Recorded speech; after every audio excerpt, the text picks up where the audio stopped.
Welcome back to the class. 22 question होगा। 23 देखो, नया टॉपिक है परिचालन, वित्तीय एवं संयुक्त उत्तोलक पर आधारित प्रश्न है। तीनों आएंगे इसमें। निम्नलिखित समंकों से परिचालन उत्तोलन, वित्तीय उत्तोलन एवं मिश्रित उत्तोलन की गणना करनी है।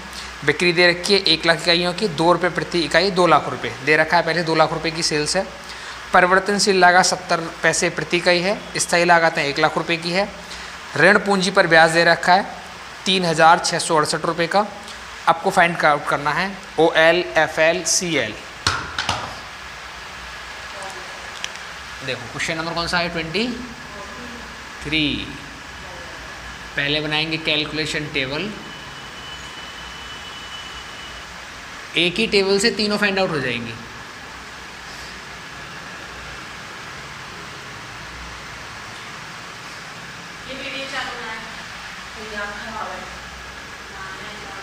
सेल्स कितना दे रखा है? एट द रेट ऑफ 2 रुपये प्रति इकाई।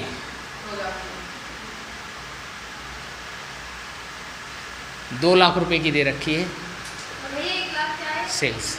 1 लाख यूनिट है, कहने का मतलब 2 मल्टीप्लाई हुआ 1 लाख। इसके बाद माइनस करेंगे इसमें से वेरिएबल कॉस्ट दे रखा है eight the rate of 0.7 rupees per unit. और कितनी यूनिट है? 1 लाख मल्टीप्लाई 0.70 कितना हो जाएगा? 70,000 रुपये।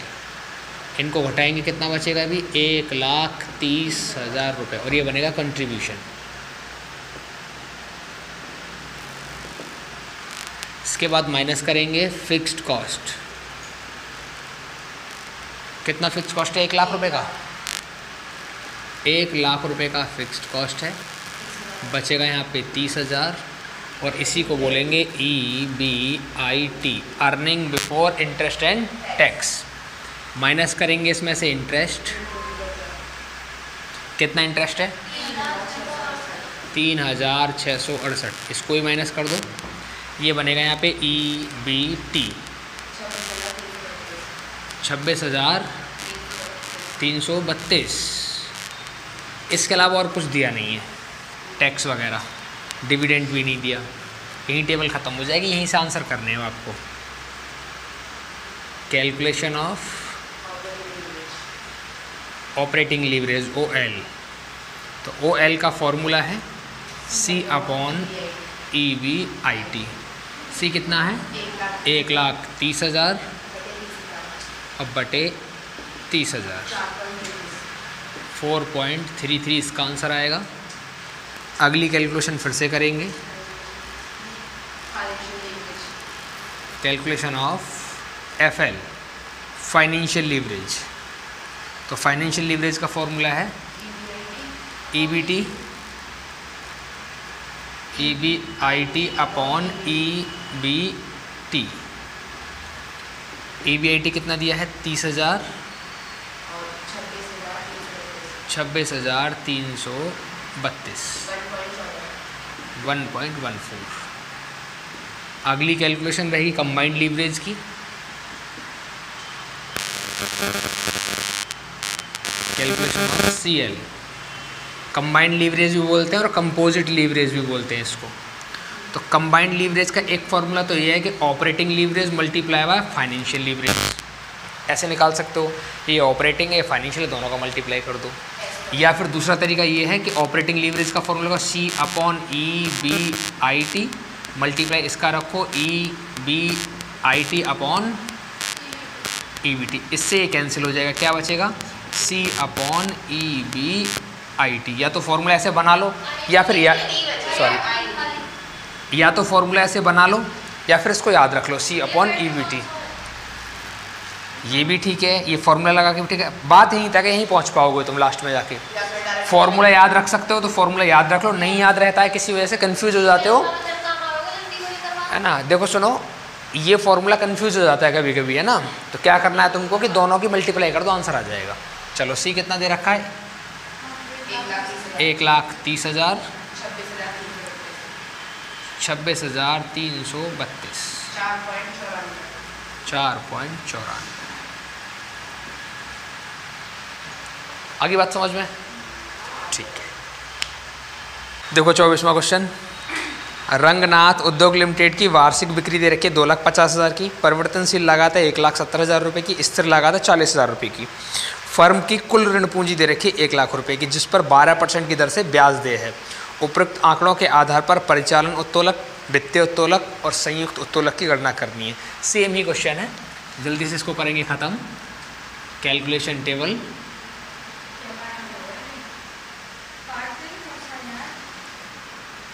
बताओ सेल्स कितनी है? 2,50,000। इस बार मैंने फॉर्मेट प्रिपेयर नहीं किया है। माइनस करेंगे यहाँ से वेरिएबल कॉस्ट 1,70,000, घटा दो ज़रा 80,000, ये बन जाएगा कंट्रीब्यूशन। इसके बाद माइनस करेंगे यहाँ से फिक्स्ड कॉस्ट 40,000 रुपया, कितना बचेगा? 40,000, और ये बन जाएगा यहाँ से आपका EBIT। माइनस करेंगे यहाँ से interest eight the rate of 12%, कितने का? 1,00,000 का 12%, ये आ जाएगा 12,000 रुपया, बचेगा 28,000, और ये बन जाएगा EBT, अर्निंग बिफोर टैक्स। अब यहाँ से पहली कैलकुलेशन किसकी है? Calculation of operating leverage. तो ऑपरेटिंग लीवरेज का फॉर्मूला होता है C/EBIT। कंट्रीब्यूशन कितना है? 80,000 बटे 40,000, इसका आंसर आ जाएगा 2। दूसरा कैलकुलेशन किसका करेंगे हम? Financial leverage. तो फाइनेंशियल लीवरेज का फॉर्मूला है EBIT/EBT। EBIT दे रखा है हमको कितने का? 40,000 डिवाइड बाई 28,000, 1.43। ठीक है, अब अगली कैलकुलेशन किसकी रहेगी? कंबाइंड लीवरेज या कंपोजिट लीवरेज। तो कंपोजिट लीवरेज या कंबाइंड लीवरेज का फॉर्मूला C/EBT। तो अभी कितना है कंट्रीब्यूशन? 80,000 divide by 28,000, 2.86। मैंने दूसरा तरीका बताया था कि OL और मल्टीप्लाई FL कर दोगे तब भी आंसर आ जाएगा। OL का आंसर कितना है? 2। FL का आंसर कितना है? 1.43। इन दोनों को मल्टीप्लाई कर दो, आंसर है 2.86। आप ऐसे भी निकाल सकते हो, कैसे भी कर लो। फॉर्मूला रखोगे डायरेक्ट तभी फॉर्मूला कट हो जाएगा, डायरेक्ट वैल्यू रखो वैल्यू कट हो जाएगी। जैसे चाहो वैसे। अगर किसी वजह से ये फॉर्मूला याद नहीं रहता, दोनों की मल्टीप्लाई भी कर सकते हो। तो फिर जो निकलवा रहा है वो। चलो 25वां क्वेश्चन देखो। ए लिमिटेड तथा बे लिमिटेड संबंधित निम्नलिखित आंकड़े हैं। उत्पादन एवं विक्रय दे रखा है 40,000, 50,000 इकाइयाँ हैं ये। प्रति इकाई परिवर्तनशील लागतें दे रखी हैं 4 रुपये, 3 रुपये। स्थायी लागतें दे रखी हैं 1,20,000, 1,25,000। ऋण पर ब्याज दे रखा है 60,000, 25,000। और प्रति इकाई विक्रय मूल्य दे रखा है कितना? 10 रुपये और 8 रुपये। समंकों के आधार पर तीनों लीवरेज आपको निकालने हैं, लेकिन इस बार ए लिमिटेड और बी लिमिटेड के लिए है। 2 ऑपरेटिंग, 2 फाइनेंशियल और 2 कंबाइंड। क्वेश्चन कौन सा है? 25। एक अमाउंट का कॉलम तो बनेगा ए लिमिटेड के लिए और एक अमाउंट का कॉलम बनेगा बी लिमिटेड के लिए। इसके पास कितनी यूनिट है ए लिमिटेड में? 40,000 यूनिट है इसके पास, और इसके पास 50,000 यूनिट है। सबसे पहले लिखेंगे इधर सेल्स। तो sales at the rate of, एक की सेल्स तो है 10 रुपये और एक की 8 रुपये। एक की 10 एट द रेट ऑफ 8 रुपया। 40,000 की मल्टीप्लाई 10 में तो कितना हो जाएगा? 4 लाख। और 5 40, ये भी 4 लाख। पहले वाले का मल्टीप्लाई इसके साथ और दूसरे का मल्टीप्लाई इसके साथ है। माइनस यहाँ से करेंगे वेरिएबल कॉस्ट, और वेरिएबल कॉस्ट का बोला है हाँ 4 रुपये और 3 रुपये। तो एट द रेट ऑफ 4 रुपये एक बार, एट द रेट ऑफ 3 रुपये एक बार। तो 40 का करेंगे तो कितना हो जाएगा? 1,60,000 पहले का और 3 का मल्टीप्लाई इसमें करेंगे तो 1,50,000 इसका, इनको देंगे घटा, यहाँ से आएगा कितना 2,40,000, यहाँ से आएगा 2,50,000 और ये बन जाएगा हमारा कंट्रीब्यूशन। इसके बाद में माइनस करेंगे यहाँ से फिक्स्ड कॉस्ट, दोनों की आई थिंक अलग अलग दिए, कितना कितना है 1,20,000 इसका है और 1,25,000 इसका है। इसका बचेगा 1,20,000, इसका बचेगा 1,25,000, ये बन जाएगा EBIT। और माइनस करेंगे यहाँ से फिर इंटरेस्ट, अलग अलग इंटरेस्ट है दोनों, कितना कितना, इसका है 60,000 रुपये इंटरेस्ट, इसका है 25,000 रुपया इंटरेस्ट। लेस करेंगे, यहाँ बचेगा 60,000 और यहाँ बचेगा 1,00,000, तो ये बन जाएगा EB और T। इतनी वैल्यू उसने निकलवाई है हमसे। अब यहाँ से करेंगे calculation of operating leverage. Operating leverage का फॉर्मूला है C/EBIT। पहले निकालेंगे फॉर ए लिमिटेड के लिए, तो ए लिमिटेड का कितना है 240 कंट्रीब्यूशन है और डिवाइड बाई 1,20,000, इसका आ गया 2 रुपया। फिर निकालेंगे फॉर बी लिमिटेड, C/EBIT, इसका ही फॉर्मूला सेम ही है, तो कितना है 2,50,000 और डिवाइड बाई 1,25,000, इसका भी आ गया 2 रुपया। एक तो ये सेट हो गया। दूसरा हम निकालेंगे calculation of financial leverage FL। तो फाइनेंशियल लीवरेज का जो फॉर्मूला है वो है EBIT/EB और T। तो पहले निकालेंगे फॉर ए लिमिटेड के लिए, EBIT कितना है में 1,20,000 बटे 60,000, तो ये आ जाएगा 2 रुपया इसका आया। फिर निकालेंगे फॉर बी लिमिटेड के लिए, आपको एग्ज़ाम में ऐसे ही निकालने हैं, फॉर्मूला पहले लिख लो, उसके बाद जितने भी पार्ट है उतने पार्ट लिख लो आराम से।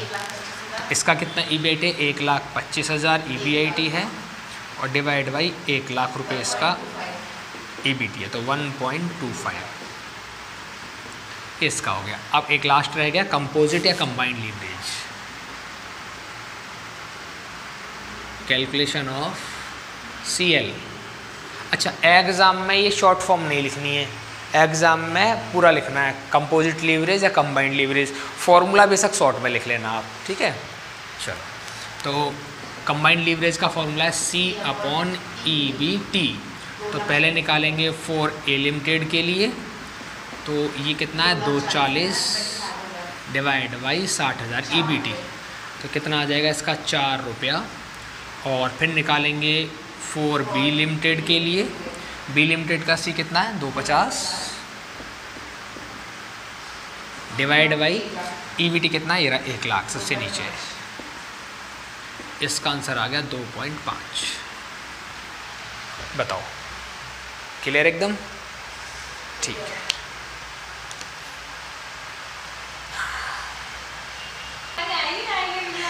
आएगी। देखो 26वां क्वेश्चन, एक कंपनी के संबंध में निम्नलिखित सूचना उपलब्ध हुई है। समता अंश पूंजी दे रखी है 10 लाख रुपए की, ऋण पत्र दिए 30 लाख रुपए के, विक्रय मूल्य प्रति इकाई दे रखा है 50 रुपये, परिवर्तनशील लागत प्रति इकाई 30 रुपये, स्थिर लागत है 12 लाख रुपए की। कंपनी वर्तमान में 1 लाख इकाइयों का उत्पादन कर रही है। कंपनी के प्रबंध की योजना उत्पादन में 25% की वृद्धि करने की है। कर की दर 30% है। विद्वान में नियोजित उत्पादन स्तर के लिए आपको निम्नलिखित की गणना करनी है। परिचालन लीवरेज निकालना है, वित्तीय लीवरेज निकालना है, संयुक्त लीवरेज निकालना है, प्रति अंश आय निकालनी है। ठीक है, तो इसमें टेबल में 2 फॉर्मेट बनेंगे। 2 फॉर्मेट से मतलब है कि आपको अमाउंट के 2 कॉलम बनाने। 26 क्वेश्चन है ये। पहले होगा कैलकुलेशन टेबल, और इसमें एक तो बना लो प्रेजेंट वैल्यू के लिए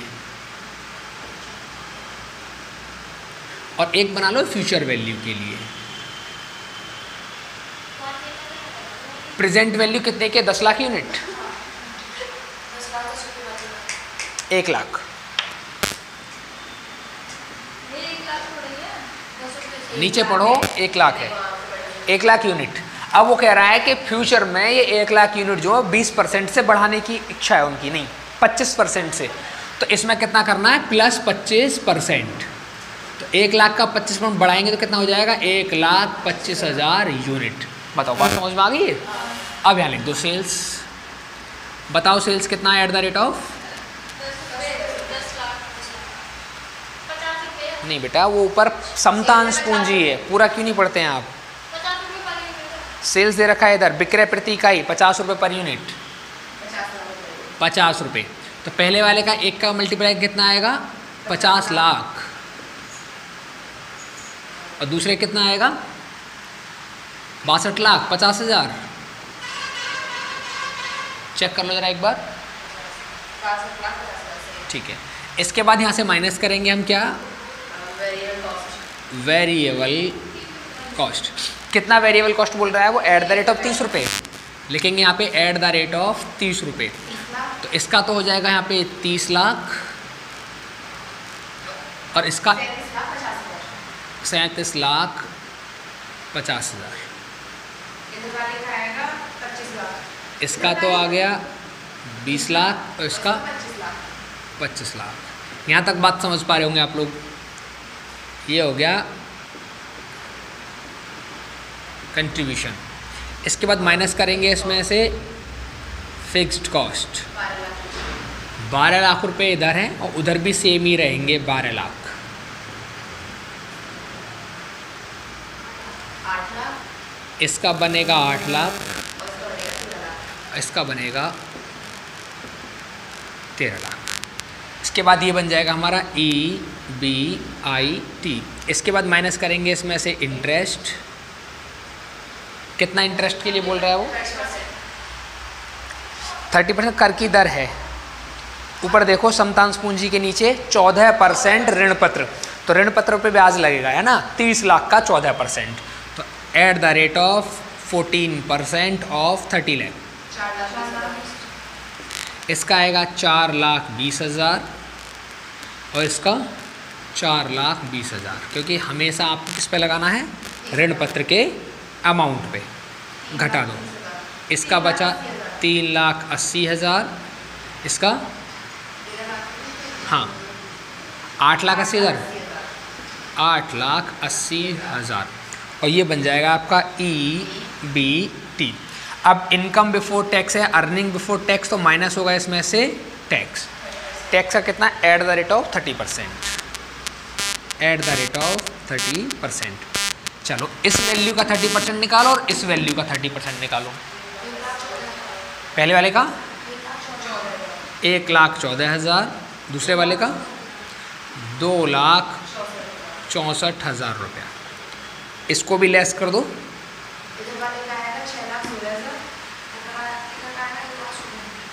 6,16 और 1,16 इसका नहीं, फिर से चेक करो, ये 80 है, ये 14 है। 1,66 आएगा, 2,66, 2,66,000, ये वाला सही है। ये बन जाएगा हमारे पास EAT या PAT, प्रॉफिट आफ्टर टैक्स या अर्निंग आफ्टर टैक्स। अगर हमारे पास डिविडेंड हो तो डिविडेंड और लेस होगा। अब डिविडेंड कैसे पता चलता है? Preference share. देखो क्वेश्चन में क्या प्रेफरेंस शेयर है? क्वेश्चन में प्रेफरेंस शेयर नहीं है। तो ये जो वैल्यू बची है ना, ये क्या है? Earning for equity share, earning for equity share. ये जो अर्निंग है ये इक्विटी शेयर की अर्निंग है। अब हमको लिखने पड़ेंगे यहाँ पे नंबर ऑफ इक्विटी शेयर। देखो कैसे निकालेंगे? समतांश पूंजी दे रखी है 10 लाख रुपये, अगर 10 रुपये का एक शेयर है तो इसका मतलब क्या है कि 10 लाख डिवाइड बाई 10 कितना बचेगा?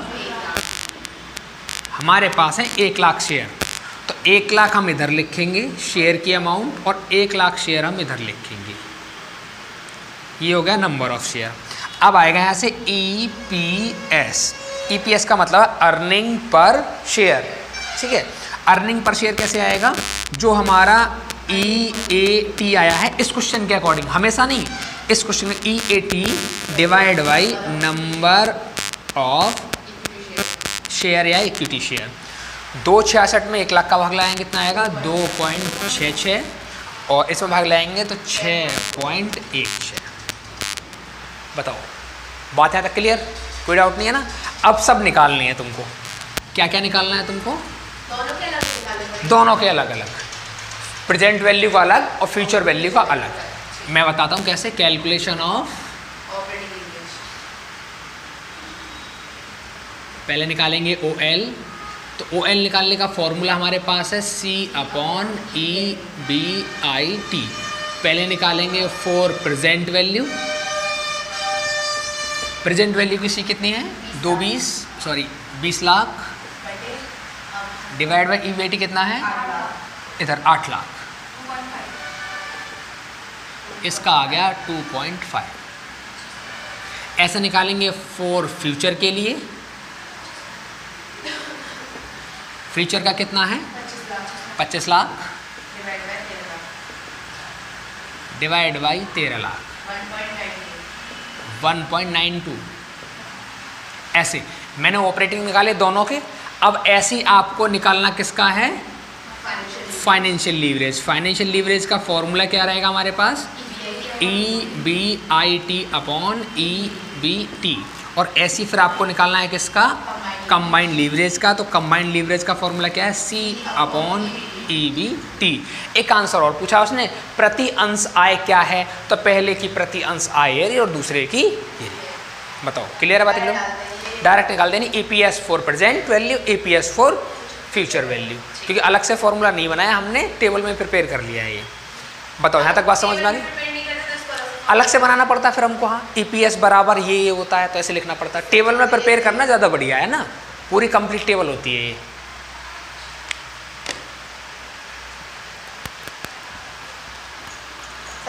गिर पड़, और ये वीडियो तो बनी ना आगे।